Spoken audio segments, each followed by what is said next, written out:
द्वारे पकी हूँ न करी हो सकल के अहा बेलपति फूल माला के प्यारे पकी हूँ न करी हो सकल के अहा बेलपति फूल माला के हटे सोमारी करे जल ढारी आज जाने शिवाला पे हटे सोमारी करे जल ढारी आज जाने शिवाला पे भोले बाबा से करे के गुहार नजर लागे न कोनो हो साला के भोले बाबा से करे के गुहार नजर लागे न कोनो हो साला के हटे सोमारी करे जल ढारी आज जाने शिवाला पे हटे सोमारी करे जल ढारी आज जाने शिवाला पे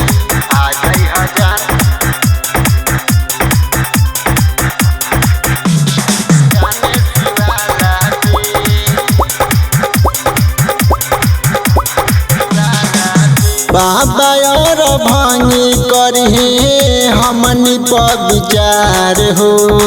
साल भर में हम तोहार तू होइबू हमार हो ये जान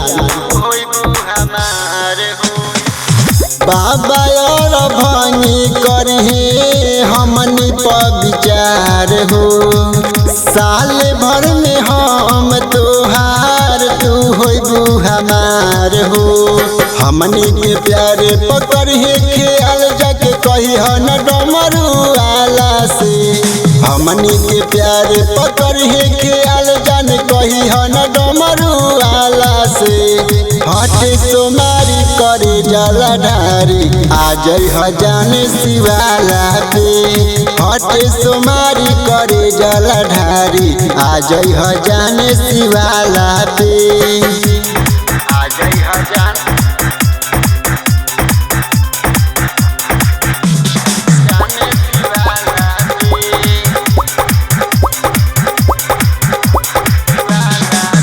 गौतम प्रीतम से तनी आई हा बचा के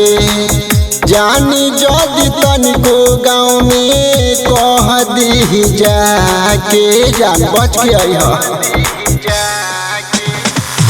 गौतम प्रीतम से तनी रही हा बचा के जानी जदि तनिको गाँव में कह दी जाके जादव मुरारी के हो तू प्यारी डर लागे जन बड़ी हाला से जादव मुरारी के हो तू प्यारी डर लागे जन बड़ी हाला से हटे सोमारी करे जल ढारी आज जाने शिवाला पे हटे सोमारी करे जल ढारी आज जाने शिवाला पे।